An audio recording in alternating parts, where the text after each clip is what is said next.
Hello and welcome to my channel, Shop Talk with Dan the Man. If you're new to my channel, welcome. If you've already subscribed, thanks for coming back. Today we're going to discuss sanders. We have an orbital sander and a belt sander. We're going to talk about the pros and cons to both, the uses for both. So without further ado, let's go on into the shop.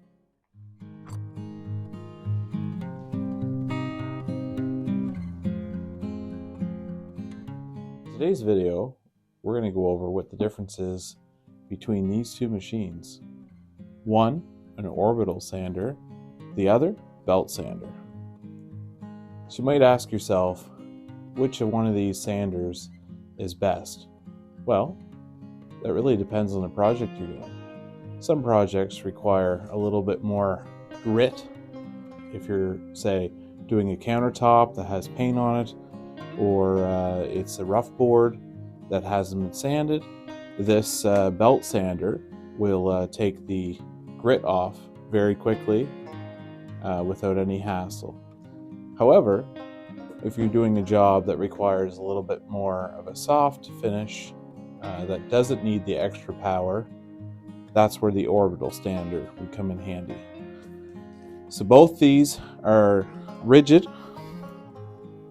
Turn that around, you can see that there's RIDGID, and they're both 18-volt battery pack.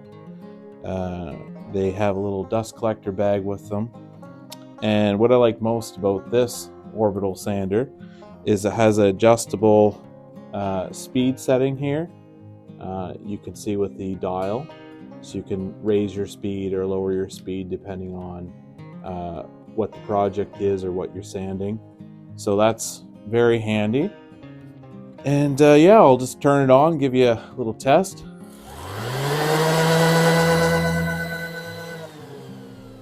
Works great. Great sander. I've used this on a lot of jobs requiring, like I said, depending on the grip that you have, of course, too. This here is a 80 grit piece. You can get 120, and of course, depending on what you're sanding, the higher the grit, the softer the finish, the lower the grit, the rougher it is. So this 80 is quite rough. You get up to 320, it's quite soft. So yeah, the difference basically between these two products is what you're doing. So let's have a look at the belt sander. We already had a look at the orbital sander and seen kind of the overall view of that. So the belt sander is pretty straightforward. Runs on a belt, as you can see. There's a tensioner handle to release the belt, so that just comes out, and then the belt will slide off. If you look on the front side here, there's an adjustment knob. What that does is, as you're sanding, the belt will move this way or that way, and by rotating this, it'll change where the actual belt goes. So I can show you that right now.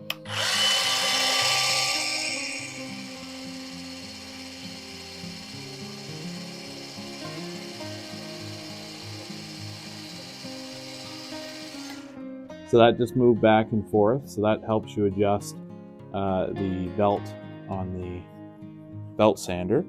And this one here is a Gen 5 brushless RIDGID belt sander, and it also is 18 volt battery pack.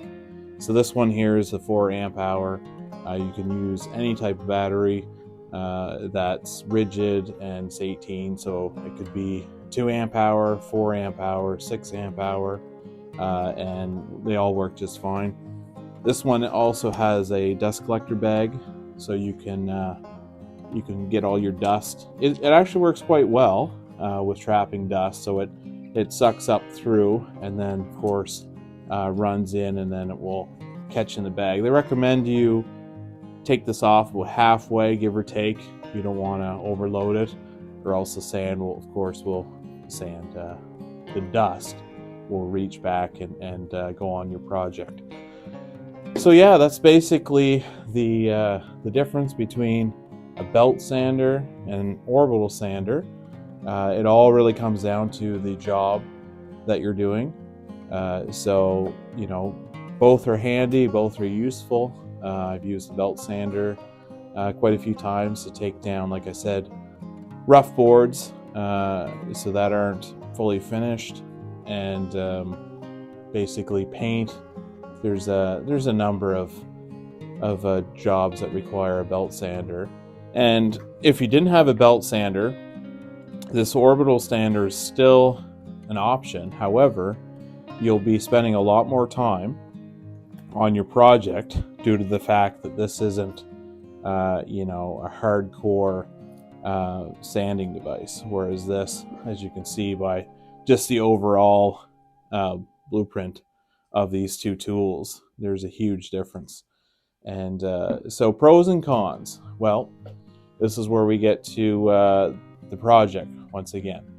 The pro to the belt sander is it's amazing, works great, but if you're doing a job, say for example pine boards. Pine boards are a light wood, they scratch easy, they dent easy.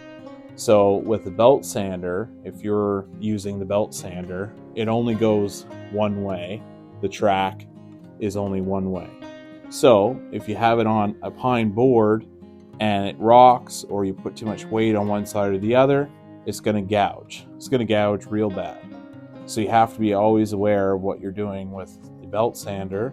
Also, it goes with the grain. So if you have a project and the grain's going the opposite way, the last thing you want to do is use a belt sander, unless you're going to finish it up with the orbital sander. Then it doesn't matter as much.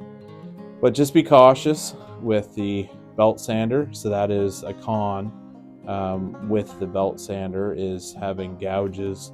If you lean on it or the angle changes from this to this, it can cause a lot of tear out on your surface of your board, which will kind of make your project look bad. So that's the con with the belt sander. So what are the cons with the orbital sander? Well, just like I said before, this belt sander is for the grit, the heavy duty lifting for sanding. This, really the only con is it's not that. It can't give you that extra load to pull down material right off the bat. It's made more for light sanding use for your jobs. And I would say with the orbital, compared to the belt sander, this doesn't move in one direction. It goes all over the place. So as you're sanding pine, because we brought up pine for example, with the belt sander, it'll give you a nice clean finish at the end. You won't have any tear outs, no issues, because the pad itself is not moving in one direction.